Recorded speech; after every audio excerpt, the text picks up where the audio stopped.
I'm Professor Kenneth Hansen of the University of Central Florida Judaic Studies program, and I'd like to share, with a little help from AI, the history of two important countries touched by the Holocaust. As soon as we hear the word Holocaust, we immediately think of Nazi Germany and of Poland. But there are two very important countries that are not immediately associated with the Holocaust: Hungary and Romania. Yet a good number of the casualties of the Holocaust years occurred exactly in these lands. We should note that Hungary and Romania were essentially borderlands, a meeting place between branches of the Church. Hungary had been the second partner in the Austro-Hungarian Empire, a place where Jews were well assimilated. Romania was markedly different, being less developed than Hungary. It was associated with the Ottoman Turkish Empire. Unlike Hungary, Jews were less integrated and more marginalized in Romania. Muddling things a bit was the fact that the borders were constantly changing, which relates directly to noted Holocaust survivor Elie Wiesel, whose town of Sighet, Romania, later became part of Nazi-occupied Hungary.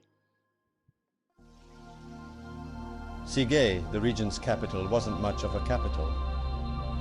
It did, however, have a penchant for changing its name, its nationality, and thus its allegiance. When my father was born, it was a proud part of the Austro-Hungarian Empire. When I first saw the light of day, it belonged to the Kingdom of Greater Romania. When I left it, it was, again, a Hungarian city of noisy patriotism. Today, its capital is Bucharest once more. But Budapest demands its return in the name of God knows what. Interestingly, there's quite a paradox with respect to these two countries. There were more Jews living in Romania to begin with, some 760,000, second only to Poland, almost half of whom, 350,000, died in the Holocaust. Today, a scant 14,000 remain. There were fewer Jews living in Hungary, 480,000, but the death toll was about 500,000, more than 100% of the official number of Jews living there in 1918. Today, there are between 80,000 and 100,000 Hungarian Jews. How do we explain this? For one thing, many Hungarian Jews were so assimilated as not to be recognized in the official census. So in reality, there were an estimated 650,000 Jews present during the Holocaust era, which means that about 70% were murdered. In Hungary today, Jews are, as it were, coming out of the closet, now numbering 80 to 100,000. As for Romania, the fledgling state of Israel paid the brutal regime of Nicolae Ceausescu to allow its surviving Jewish population to emigrate to the Jewish state. In Hungary, the Jews received legal emancipation in 1867 and were given full rights, being free to vote, hold office, serve in the military, enter the professions, and so on. As a result, Jews contributed greatly to the modernization of Hungary, becoming the backbone of the middle class. It was said that no one did as much for Hungary as the Jews, which begs the question, why did Hungary do what it did during the Holocaust?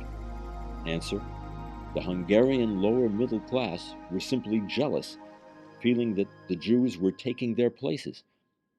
Anti-Semitic groups sprang up, opposed to the evils of urbanization and hating what they called Jewish science. Add to that the fact that the social pattern of Hungarian Jews made them, as with Poland, more than conspicuous. Only 4.2% were in agriculture, compared with 60% among non-Jews. There were isolated islands of orthodoxy, while a larger percentage identified as Reform or conservative Jews. The Zionist movement in Hungary was very weak, a tragic reality in hindsight, and ironic, since the father of Zionism, Theodor Herzl, was born in Budapest. Jews felt so linked to Hungary that they preferred to remain there rather than heading to Palestine. There was almost a false sense of security, since the deportations, when they finally did come, came late, after the Allies had landed and the Russians were invading from the east. The Jewish leadership basically trusted the Hungarian government. Of course, had the Jews known what was in store, they would certainly have felt different.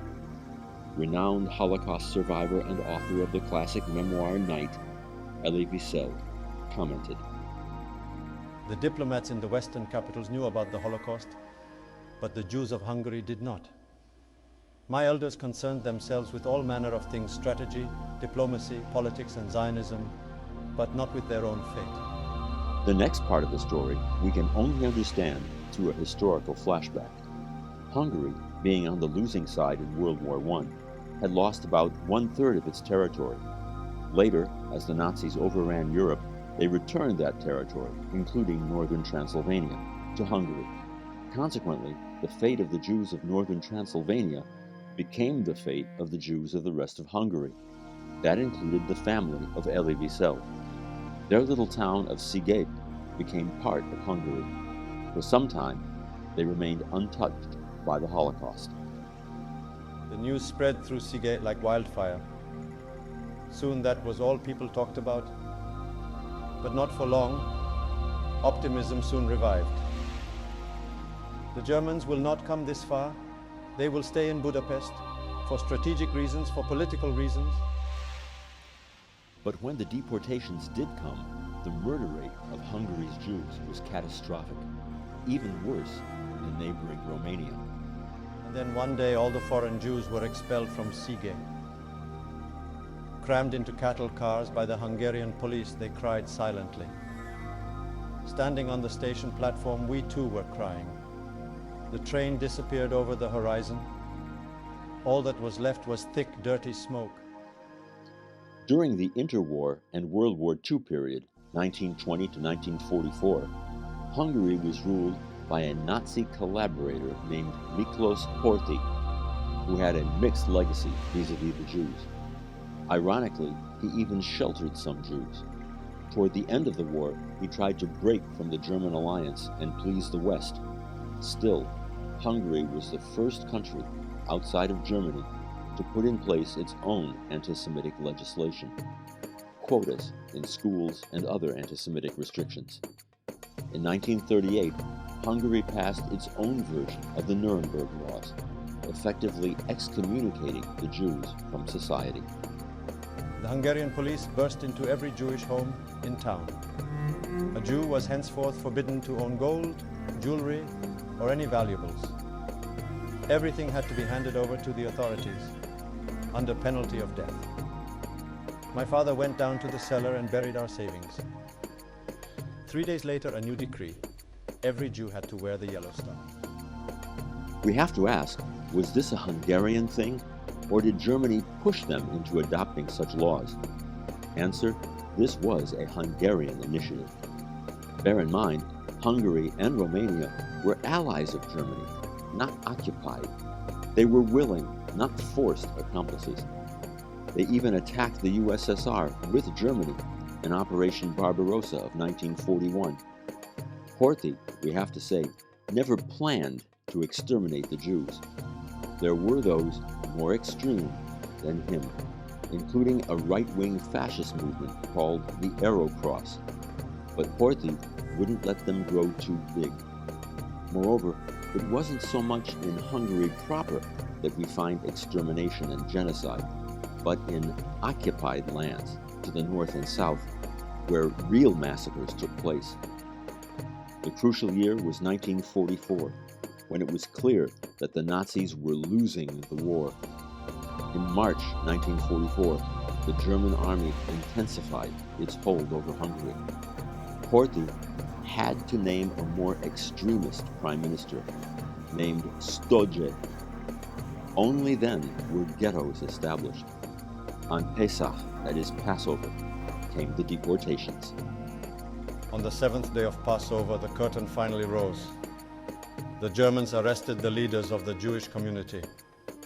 From that moment on, everything happened very quickly. The race toward death had begun.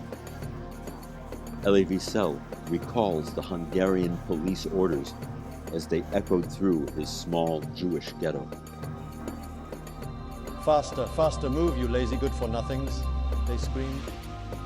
That was when I began to hate them, and my hatred remains our only link today. They were our first oppressors. They were the first faces of hell and death. The rounding up of Jews was done only by Hungarians. In May and June, Horthy stopped some of the deportations, but in October 1944, the Arrow Cross was put in power. That's when the deportations and the murder rate accelerated. In April 1945, the government collapsed, but for the Jews of Hungary, including the family of Elie Wiesel, it collapsed too late. As for Horthy, how much he knew about the death camps is still debated. He was forced to resign, placed under arrest, and taken to Bavaria. At war's end, he came under the custody of U.S. troops. After appearing as a witness at the Nuremberg war crimes trials in 1948, Horthy settled and lived out his remaining years in Portugal. The degree of his culpability, his guilt, is still an issue in Holocaust research. As Elie Wiesel noted, Horthy, who sent 500,000 Jews to Auschwitz in 1944, is becoming a heroic figure again in his country. as a footnote, we should mention the so-called Costner Affair. In April 1944, for reasons still debated, Nazi officials, under the direction of SS officer Adolf Eichmann, offered to sell the Zionist Aid and Rescue Committee, or the Va'adah, exit visas for 600 Jews who held Palestinian immigration certificates, in exchange for 6.5 million tengo, about $1,600,000. The de facto leader of the Va'adah, Rudolf Costner, entered negotiations with Eichmann personally, compiling a list of 10 categories of Jews they wanted to rescue, including Orthodox Jews, Zionists, prominent Jews, orphans, refugees, revisionists, and paying persons. The list also controversially included 388 people from Costner's hometown, although Costner was later criticized for putting his own family on the train. Testimony at Eichmann's trial in Jerusalem in 1961 suggested that Costner had included his family to reassure the other passengers that the train was safe and was not destined, as they feared, for Auschwitz. Costner later became a government minister in Israel, following allegations by an Israeli court that he had collaborated with the Nazis in connection with his rescue work. He was assassinated in March 1958 by a fellow Israeli. A huge issue for us to debate is, when is collaboration and/or negotiation acceptable? If you can save lives, is it worth it, even if you were dealing with Nazis?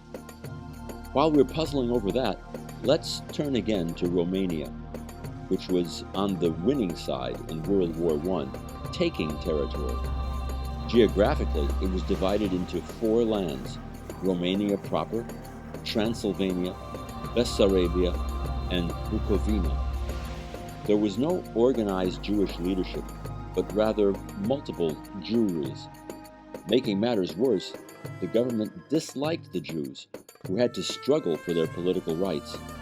Extreme nationalism was strong, and due to the shifting borders, many Jews in the new territories lost rights they had acquired before. There was the fiercely anti-Semitic Iron Guard, which came together in the late 1920s.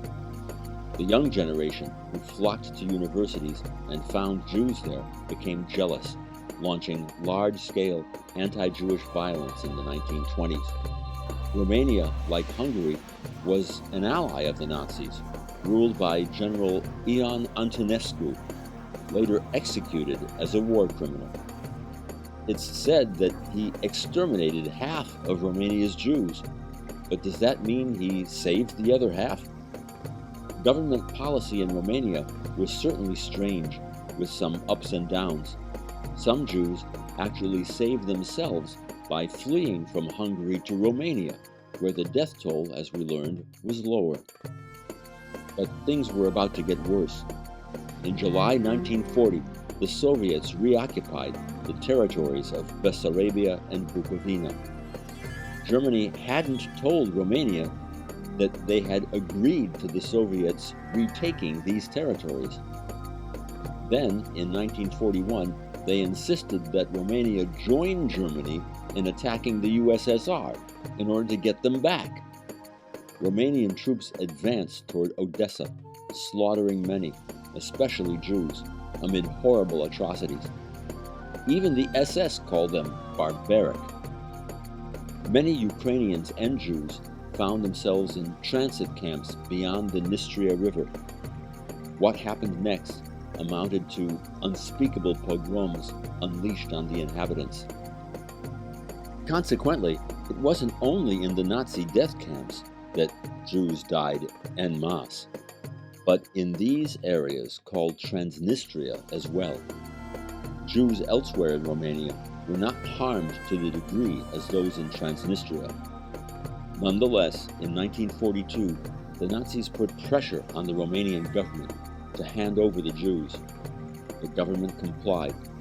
But when Antonescu realized that the Germans were about to lose the war and that he would likely be tried as a war criminal, he called a Jewish lawyer named Filderman, reminding him that he had saved some Jews.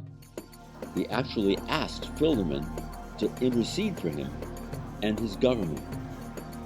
But according to a very controversial report released in 2004 by a commission chaired by Elie Wiesel, the Romanian authorities were the main perpetrators in the planning and implementation of the killing of between 280,000 to 380,000 Jews, primarily in the eastern territories Romania recovered or occupied from the Soviet Union, and in Moldova, though some estimates are even higher. Regarding his own city of Sighet, he observed, "All that is now gone. The Jews of my city are now forgotten, erased from its memory. Before there were some 30 synagogues in Sighet. Today only one survives. The Jewish tailors, the Jewish cobblers, and the Jewish watchmakers have vanished without a trace, and strangers have taken their place." There are even more issues to debate. How murderous was Antonescu, whose fascism was more reserved than radicals like the Iron Guard? The Iron Guard totally sympathized with Hitler, and in 1941 attempted a coup. Hitler had to decide whom to support. It was Antonescu, who was perceived as a more stable ally. After German and Romanian armies suffered huge losses in the Battle of Stalingrad, and the Russians started their offensive, which would only end in Berlin, Antonescu's popularity declined sharply. He was overthrown in 1944 when soldiers rushed in and arrested him and his minister, locking them up in the palace safe. Later, they were taken by communists who handed them over to the Soviets. The Romanian troops who once fought the Soviets were now fighting with the Soviets against Germany. After returning from the Soviet Union in May 1946, Antonescu was put on trial before the Bucharest People's Tribunal, part of the communist-dominated government. He was found guilty of betraying the Romanian people, sentenced to death, and executed. There's one sad footnote to all of this. Antonescu is today seen as a war hero of sorts, a perverse form of what we can only call Holocaust denial. That, of course, is a sobering thought.